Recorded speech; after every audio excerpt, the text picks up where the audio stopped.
Hello दोस्तों, आप देख रहे हैं पॉपकॉर्न न्यूज़ और मैं आज आपके लिए फिर से कोई ख़ास जानकारी लेके आया हूँ। आज मैं आपको रिया चक्रवर्ती के बारे में बताऊँगा और एक बड़ा खुलासा बताऊँगा कि रिया और सुशांत के बीच में ऐसा क्या हुआ कि उनकी बहुत भयंकर फ़ाइट हुई।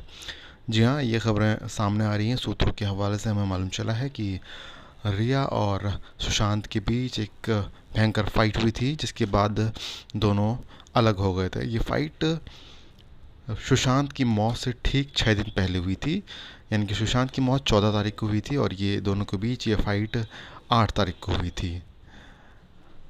ऐसा माना जा रहा है कि इस फाइट के बाद, इस झगड़े के बाद दोनों अलग हो गए और रिया अपने सुशांत के घर से अपने घर वापस आ गई।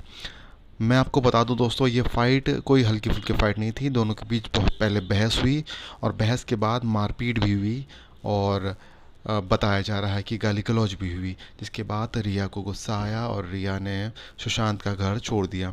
मैं आपको बता दूं, ठीक 1 साल पहले रिया और सुशांत सिंह राजपूत लिविंग रिलेशनशिप में आए हुए थे और दोनों एक साथ रहते थे। ये रिहाइश सुशांत के फ्लैट में थी, जो मुंबई की एक पॉश कॉलोनी में रहते थे और उसी कॉलोनी में, उसी फ्लैट में सुशांत की डेड बॉडी पाई गई। तो ये सूत्र हमें बता रहे हैं कि इस फाइट के बाद रिया ने सुशांत का घर छोड़ दिया था। सिर्फ इतना ही नहीं, सूत्र ये भी बताते हैं कि रिया ने उसके बाद सुशांत का मोबाइल फ़ोन ब्लॉक कर दिया था और अपना सिम बदल दिया था और उसके बाद दोनों के बीच बात नहीं हुई। बताया ये जा रहा है कि ये फ़ाइट, ये लड़ाई दोनों के बीच उनके घर वालों की वजह से हुई। एक मिसअंडरस्टैंडिंग हुई, जिसके बाद दोनों अपने घर वालों को डिफेंड करने लगे और फिर दोनों झगड़ने लगे। मैंने जैसा आपको बताया कि झगड़ा इतना बड़ा कि दोनों के बीच हाथापाई हुई और फिर रिया ने सुशांत का घर छोड़ दिया।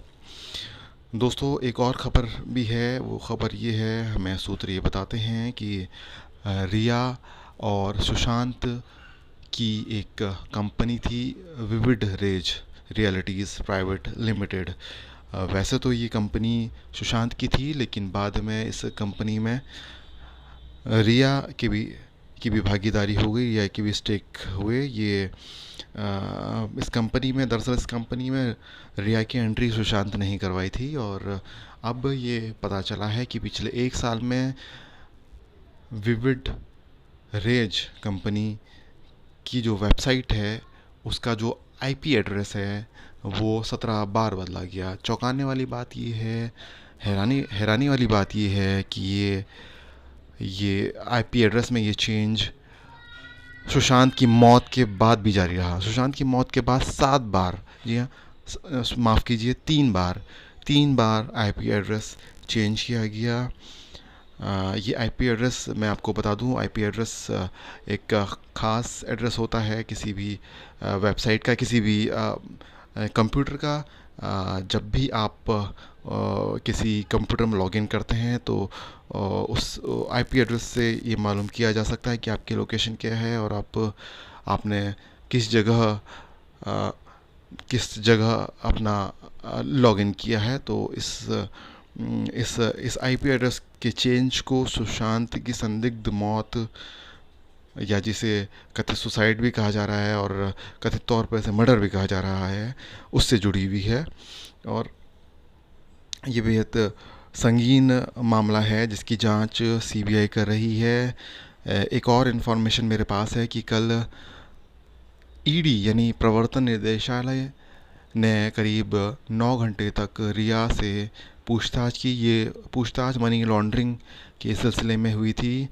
आपको बता दूं, ईडी वित्तीय अनियमितताओं की जांच करती है, यानी कि फाइनेंशियल ट्रांजैक्शन, फाइनेंशियल इरेगुलरिटीज़ की जांच करती है।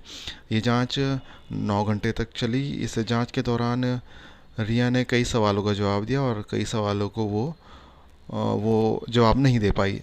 ऐसा माना जा रहा है कि ईडी फिर उनसे पूछताछ कर सकती है, क्योंकि ईडी कल की जांच से संतुष्ट नहीं है। दोस्तों, अभी के लिए इतना ही। Goodbye and stay tuned.